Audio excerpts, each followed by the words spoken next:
पिछले एपिसोड में हमने देखा कि सम्राट सोना के हाथ को पकड़कर खींचते हुए कमरे में ले जाता है तो वैशाली सम्राट को पीछे से घूरते हुए बोली, साला बहुत परेशान करता है हमारी दीदी को। तुम्हारे तो ना कॉफी में मिर्च डालकर पिला दूंगी, तब पता चलेगा जब पिछवाड़े में आग लगेगी। कंगारू की तरह फुदकते फिरोगे बेटा। इतना कहकर वैशाली इधर उधर नजर करती है और फर्श को साफ करने लगती है। इधर सम्राट का कमरा सोना बिस्तर पर बैठी हुई थी और सम्राट उसके सामने अपने पैंट के दोनों जेब में हाथ डाले खड़ा उसे देख रहा था। सोना अपना सिर नीचे करके धीरे से बोली, अगर आपको मुझे देखना ही है तो बाद में देख लीजिएगा, नीचे बहुत काम है। सम्राट बिना किसी भाव के सोना से कहा, अगर तुम्हें किसी काम से बाहर जाना हो तो सिक्योरिटी गार्ड के साथ जाना, अकेले कहीं मत जाना, समझी। सोना कंफ्यूजन में सम्राट को देखते हुए बोली, लेकिन ऐसा क्यों? सम्राट अपनी आंखें छोटी करके बोला, मैंने तुमसे कितनी बार कहा है कि मुझसे सवाल मत किया करो, जितना तुम्हें कहा जाए उतना ही किया करो।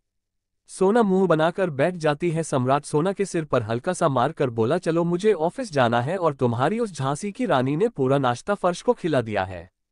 सोना अपने सिर को सहलाते हुए बोली, मैं अभी आपके लिए कुछ अच्छा सा नाश्ता बना देता हूं। कहते हुए वह रुक जाती है क्योंकि सम्राट गुस्से से बहुत बुरी तरीके से घूर रहा था। सोना अपने दांत दिखाते हुए बोली, मेरा मतलब है बनवा देती हूं। सम्राट सोना को घूर कर देखता है और अपना लैपटॉप बैग उठाकर कमरे से बाहर चला जाता है। सोना पीछे से सम्राट को मुक्का दिखाते हुए बोली, बागड़ बिल्ला।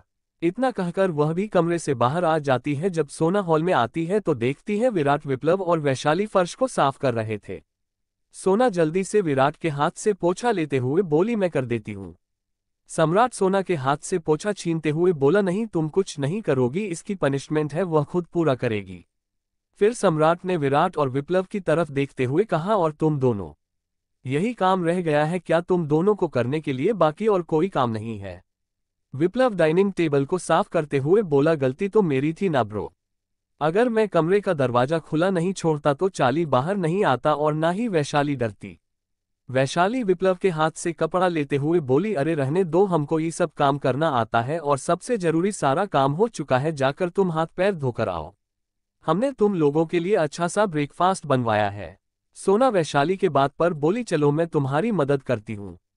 वैशाली मना करते हुए बोली, नहीं दीदी, आपका बागड़ बिल्ला हमको काटने के लिए दौड़ेगा, इसलिए हम खुद कर लेंगे। सम्राट वैशाली को बहुत बुरी तरीके से घूरने लगता है। सोना सम्राट को एक नज़र देखने के बाद वैशाली को जल्दी से वहां से ले जाती है। अमृत आते हुए सम्राट से बोला, कशिश के साथ अपॉइंटमेंट फिक्स हो चुका है, हमें निकलना चाहिए।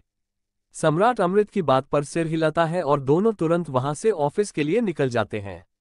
कुछ देर के बाद शोभित और विराट भी ऑफिस के लिए रेडी होकर आ जाते हैं। सोना इधर उधर देखते हुए विराट से बोली, भैया वह कहाँ है? अमृत भैया और सम्राट भैया ऑफिस के लिए निकल गए, विराट ने कहा। तो सोना विराट की बात पर बोली, आप 2 मिनट रुकिए, मैं टिफिन बॉक्स पैक करके लाती हूँ। उन लोगों ने नाश्ता नहीं किया है। विराट अपना सिर हिला देता है तो सोना अमृत और सम्राट के लिए टिफिन बॉक्स पैक करवा कर ले आती है। सभी लोग डाइनिंग टेबल पर जाकर अपना अपना नाश्ता कंप्लीट करते हैं और अपने अपने काम के लिए निकल जाते हैं। विप्लव भी फ्रेश होकर आता है, सीधा रिया के घर के लिए निकल जाता है। सोना और वैशाली निर्जला जी के कमरे में बैठे हुए थे। निर्जला वैशाली को कुछ कपड़े देते हुए बोली, पंडित जी से मैंने सत्यनारायण भगवान की पूजा और तुम्हारे मुंह दिखाई के लिए मुहूर्त पूछा, उन्होंने कल का मुहूर्त दिया है। कल तुम मुंह दिखाई में इन कपड़ों को पहनना। वैशाली उन कपड़ों को देखकर मुंह बनाते हुए बोली, बहुत भारी हैं सासू मैया, हम सिर्फ पूजा के वक्त पहनेंगे, इसके बाद हम निकाल देंगे। निर्जला जी वैशाली के गाल पर हाथ रख मुस्कुराते हुए बोली, सासू मैया नहीं माँ कहो, जैसे सोना कहती है वैसे। वैशाली मुस्कुराते हुए बोली, ये तो बहुत अच्छी बात है, हमको एक और अम्मा मिल गई। सोना वैशाली के सिर पर हाथ रखते हुए बोली, और एक बड़ी बहन भी। वैशाली अपना सिर हिलाकर निर्जला जी से बोली, वैसे माँ एक बात बताओ, आपने अपने दोनों बेटों को क्या खाकर पैदा किया है? मतलब जहर के अलावा और कुछ निकलता ही नहीं उन दोनों के मुंह से। निर्जला जी वैशाली की बात पर हंसते हुए बोली, ऐसी कोई बात नहीं है वैशाली, वो दोनों बहुत अच्छे हैं, बस कुछ चीजें उलझी हुई है जिसके कारण अपने फीलिंग को सामने नहीं ला पाते। वैशाली अपना सिर हिलाते हुए बोली, हम समझ गए। जिस पर सोना वैशाली से बोली, वैसे वैशाली तुमने बताया नहीं कि तुम्हारे घर में कौन कौन है? वैशाली सोना के सवाल पर 2 मिनट चुप रहने के बाद बोली, हम उत्तर प्रदेश बरेली से हैं। 2 साल पहले हमारी अम्मा इस दुनिया को छोड़कर चली गई तो उनकी अस्थियों को विसर्जित करने के लिए हम बनारस गए और हम अपने मामा जी के साथ वहीं रह गए। निर्जला जी वैशाली के बात पर बोली, और तुम्हारे पापा?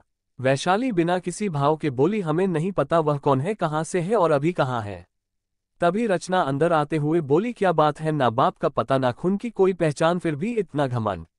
वैशाली रचना की बात पर बोली, खून से क्या मतलब है काकी सासू, हमारा खून को साफ है ना। रचना वैशाली की आंखों में देखते हुए बोली, तुम्हें पता है तुम्हारे जैसे इंसानों को क्या कहते हैं, गंदा खून, नाजायज, जिन्हें खुद की इज्जत के बारे में कुछ पता नहीं होता। वैशाली बिना किसी भाव के बोली, अनाथ आश्रम में जो बच्चे लोग पढ़ते हैं का उनको भी आप नाजायज और गंदा खून बोलोगी।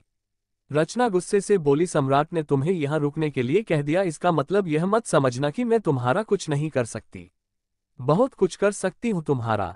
निर्जला जी रचना से नाराजगी से बोली, रचना तुम इस तरीके से किसी को बेइज्जत नहीं कर सकती और वैशाली इस घर की बहू है, ये बात कभी मत भूलना। रचना निर्जला जी की बात को इग्नोर कर वैशाली की आंखों में देखते हुए बोली, बहुत जल्दी मैं तुम्हें इस घर से बाहर फेंकवा कर रहूंगी, वादा है मेरा। वैशाली रचना की आंखों में आंखें डालकर बोली, इंतजार रहेगा उस दिन का काकी सासू। रचना गुस्से भरी नजरों से वैशाली को घूरने के बाद वहां से चली जाती है। सोना वैशाली के कंधे पर हाथ रखते हुए बोली, वैशाली वह इस घर की बड़ी है, उनकी बातों को ज्यादा सोचने की जरूरत नहीं है। वैशाली अपना सिर हिलाते हुए बोली, हम ज्यादा सोच भी नहीं रहे हैं दीदी, अच्छा अब हम अपने कमरे में जा रहे हैं। इतना कहकर वैशाली सारे सामानों को उठाकर अपने कमरे की तरफ चली जाती है। निर्जला जी सोना की तरफ देखते हुए बोली, वैशाली को थोड़ा संभालना, वह काफी उदास हो गई थी।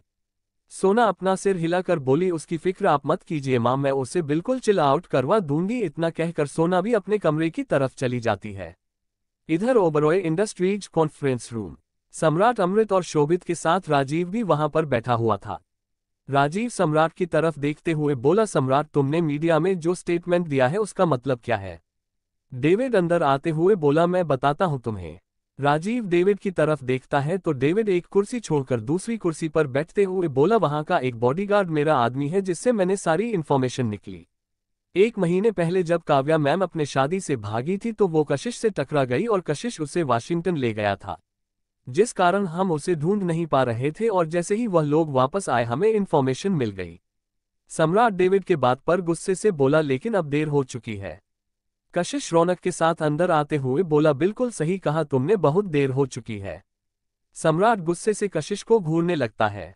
कशिश आराम से चेयर पर बैठकर अपने पैर के ऊपर पैर रखते हुए बोला, तुम्हें तो पता चल ही गया होगा, आफ्टर ऑल मेरे अपने लोगों को पैसा देकर काम जो करवा रहे हो।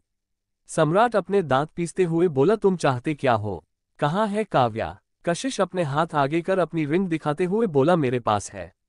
सम्राट अपना हाथ टेबल पर मारते हुए बोला, तुम चाहते क्या हो।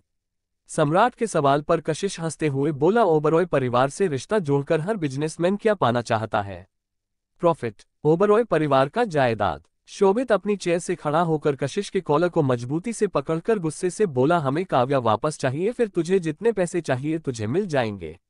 अचानक गन लोड होने की आवाज सुनाई देती है। शोभित जब सिर नीचे करके देखता है तो उसके कमर पर कशिश ने गन लगा रखी थी और कशिश की आंखें गुस्से से भरी थी। शोभित की पकड़ कशिश के कॉलर पर और मजबूत हो जाती है। कशिश सम्राट की तरफ देखते हुए कहता है, अपने छोटे भाई को समझाओ वरना कहीं अपने ही साले को मारने के जुर्म में मुझे जेल के चक्कर न काटने पड़े। सम्राट शोभित को इशारा करता है तो शोभित कशिश को धकेलते हुए छोड़ देता है, लेकिन अभी भी वह बहुत गुस्से से कशिश को घूर रहा था। कशिश अपने गन से खेलते हुए बोला, पहले सजा की आगाह कर देता हूं वरना अभी तुम्हारे किडनी के चिथड़े उड़ चुके होते।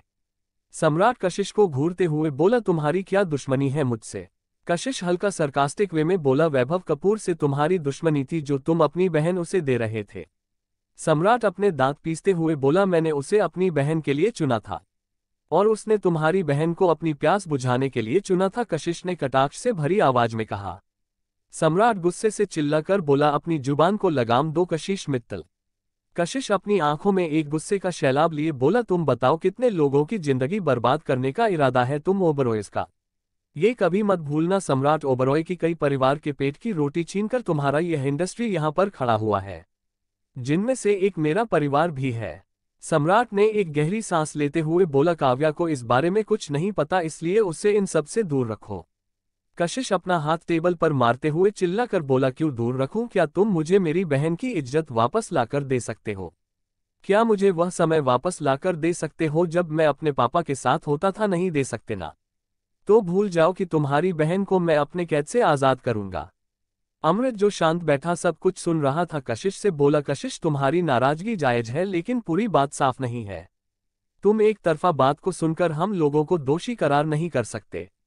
कशिश अमृत की तरफ देखते हुए बोला, अपना कानून जाकर अपने कोर्ट में सुनाना, तुम मुझे नहीं और दोबारा मेरा टाइम वेस्ट करने के लिए मुझे मत बुलाना। इतना कहकर कशिश खड़ा हो जाता है।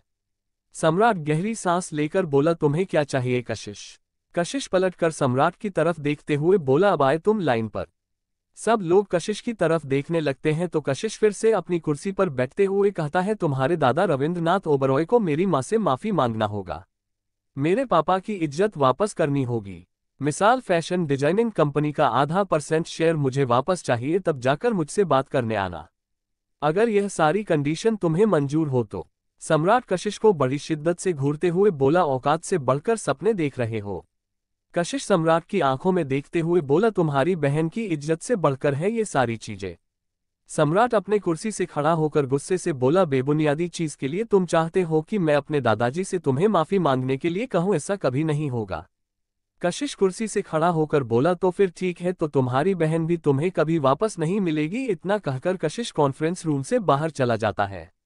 रौनक एक नजर डेविड पर डालते हुए खुद भी कशिश के पीछे चला जाता है। सम्राट चेयर पर लात मारते हुए बोला, पागल हो जाऊंगा मैं इस अतीत के पीछे। कभी यह सारी चीजें मेरा पीछा नहीं छोड़ने वाली। अब इन सब में मेरा परिवार फंस रहा है। राजीव बात को संभालते हुए सम्राट से बोला, सम्राट मुझे लगता है कि एक बार नहीं, अगर एक बार मैंने इस पन्ने को खोलने की कोशिश की तो न जाने कितने सारे पन्ने मेरे सामने खुल जाएंगे। पिछले 15 सालों से मैं इन सब से भागता हुआ आ रहा हूं, तुम समझे? सम्राट ने राजीव की बात को बीच में काटकर चिल्लाते हुए कहा। अमृत सम्राट के कंधे पर हाथ रखते हुए कहा, यू काम डाउन, इस बारे में कुछ सोचते हैं। सम्राट अमृत के हाथ को हटाते हुए बोला, जल्दी से जल्दी सोचना होगा। इतना कहकर सम्राट कॉन्फ्रेंस रूम से निकल अपने केबिन की तरफ चला जाता है। डेविड जो बैठा सब कुछ देख रहा था वह खड़ा होकर बोला, I will try to know everything. Amrit David से बोला, सब कुछ उस नूडल शॉप से शुरू हुआ था, पता लगाओ उसके बारे में। डेविड अपना सिर हिलाकर वहां से चला जाता है। शोभित अमृत की तरफ देखते हुए बोला, आई थिंक हमें पुलिस कंप्लेंट करनी चाहिए। राजीव शोभित का साथ देते हुए अमृत से बोला, शोभित इज राइट, हमें पुलिस कंप्लेंट करनी चाहिए। अमृत अपने गर्दन नामे हिलाते हुए बोला, सब जितना उलझा हुआ लग रहा है उससे भी ज्यादा उलझा हुआ है, इसलिए बेहतर है कि पुलिस कंप्लेंट ना कर हम लोग खुद इसका इन्वेस्टिगेट करें। राजीव अमृत के बात पर बोला, मेरी नज़र में 2 एजेंट है जो वकील भी है, शायद वह लोग इस बारे में जल्दी पता लगा पाए। अमृत अपना सिर हिलाता है और अपने केबिन की तरफ चला जाता है। बाकी लोग भी वहां से अपने अपने केबिन की तरफ चले जाते हैं। सम्राट का केबिन। सम्राट सिगार लिए अपने केबिन की खिड़की के पास खड़ा बाहर के नज़ारे को देखते हुए स्मोक कर रहा था, तभी विराट वहां आ जाता है। सम्राट बिना विराट की तरफ देखते हुए कहा, जो काम है जल्दी से कहो और चलते बनो यहां से। विराट टिफिन बॉक्स रखते हुए बोला, ब्रो यह भाभी ने आपके लिए नाश्ता भेजा था, बस वही देने आया था। सम्राट विराट की बात का कोई जवाब नहीं देता तो विराट एक नज़र सम्राट को देखकर वहां से बाहर चला जाता है। सम्राट गहरी सांस लेकर काउच पर बैठ जाता है, टिफिन को देखने लगता है। सम्राट कुछ सोचने के बाद टिफिन खोलता है, अपना नाश्ता करने लगता है। मीठे में खीर बनी थी। सम्राट पूरा नाश्ता करता है, टिफिन बंद करके रख देता है, तभी अमृत भागते हुए अंदर आता है। सम्राट सिर्फ अमृत की तरफ देखता है तो अमृत सम्राट के हाथ को पकड़कर बोला, हॉस्पिटल चलते हैं। सम्राट अचानक बेहोश हो जाता है, जिसे देख अमृत घबरा जाता है और जल्दी से सम्राट को अपनी गोद में उठाकर लिफ्ट की तरफ भागता है। राजीव जो कि अमृत को सम्राट के केबिन की तरफ भागता हुआ देखा था वह भी आ जाता है और सम्राट की हालत देखकर हैरान हो जाता है। कुछ देर बाद वीआईपी वार्ड। शोभित अमृत राजीव अपना सिर पकड़कर बाहर बैठे हुए थे। डॉक्टर अंदर सम्राट को एग्जामिन कर चुके थे। एलर्जी की वजह से सम्राट की हालत ऐसी थी क्योंकि खीर में काजू डाला गया था। ओबरॉय परिवार भी वहां पर आ चुका था। सोना काफी घबरा गई थी। वैशाली राजीव के पास आकर बोली, भैया कैसे हैं? राजीव वैशाली को देखते हुए बोला, परेशान मत हो, उसे कुछ नहीं हुआ है, बस एलर्जी थी, अब वह बिल्कुल ठीक हो जाएगा। रचना राजीव की बात पर सोना की तरफ देखते हुए पूछी, नाश्ता किसने दिया था? निर्जला सोना के सामने खड़ी होकर रचना से बोली, रचना यहां पर गुस्सा करने का कोई फायदा नहीं, सम्राट बिल्कुल ठीक है। रचना निर्जला जी को साइड कर सोना से बोली, मैंने कुछ पूछा तुमसे, सम्राट को नाश्ता किसने दिया था?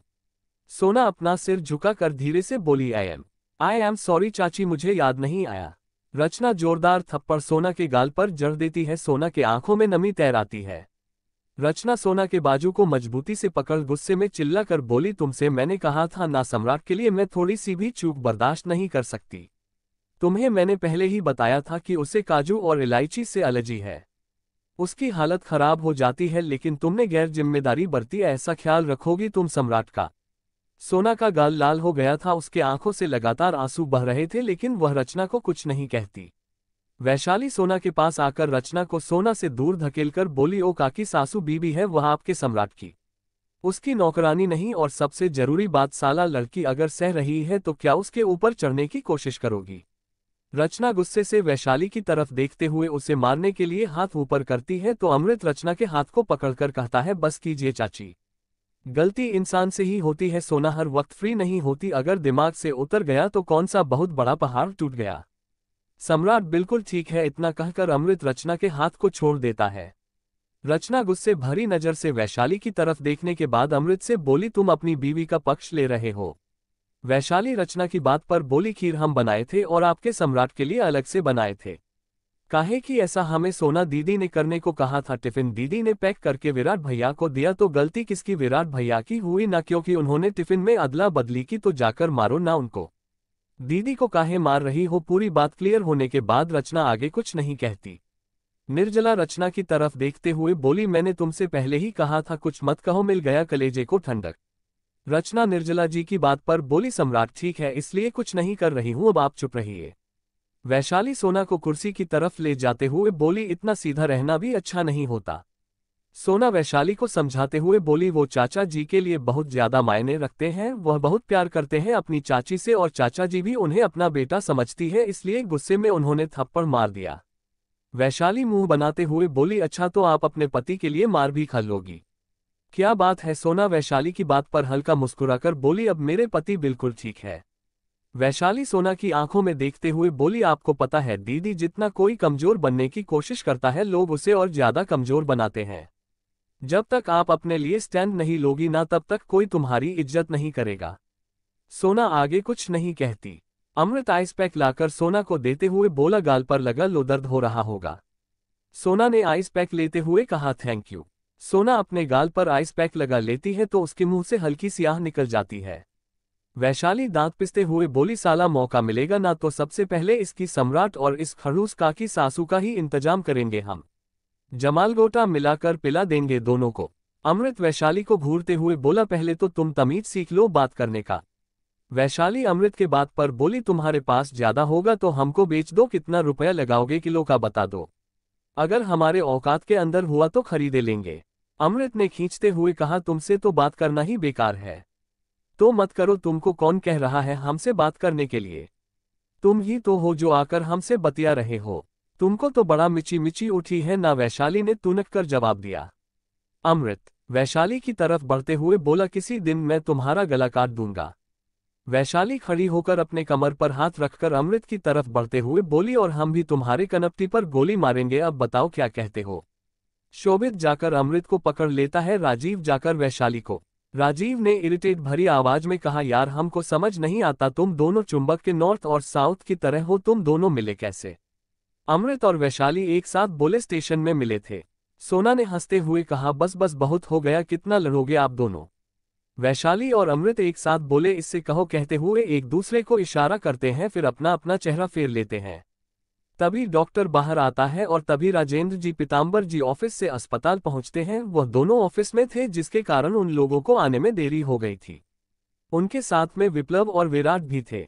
राजेंद्र जल्दी से डॉक्टर के पास जाकर बोला, डॉक्टर मेरा बेटा कैसा है? डॉक्टर राजेंद्र जी को शांत करवाते हुए बोला, please calm down mister Oberoi, सम्राट बिल्कुल ठीक है और उसे होश आ चुका है। रचना डॉक्टर सक्सेना की बात पर बोली, हम क्या सम्राट से?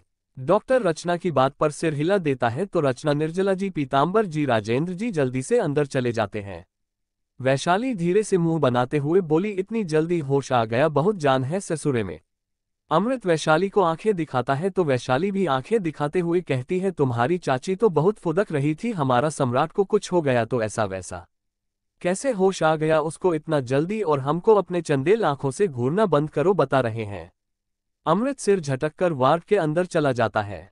वैशाली पीछे से उसे मुक्का दिखाती है। सोना वैशाली के कंधे पर हाथ रखते हुए बोली, बस करो। वैशाली अपना सिर हिलाकर बोली, हम जरा पानी पीकर आते हैं, लड़ते हुए हमारा गला सूख गया है। सोना अपना सिर हिलाती है तो वैशाली वहां से दूसरी तरफ चली जाती है। राजीव सोना के कंधे पर हाथ रखकर बोला, अंदर चलो। सोना अपना सिर हिलाती है, राजीव के साथ वार्ड के अंदर आ जाती है।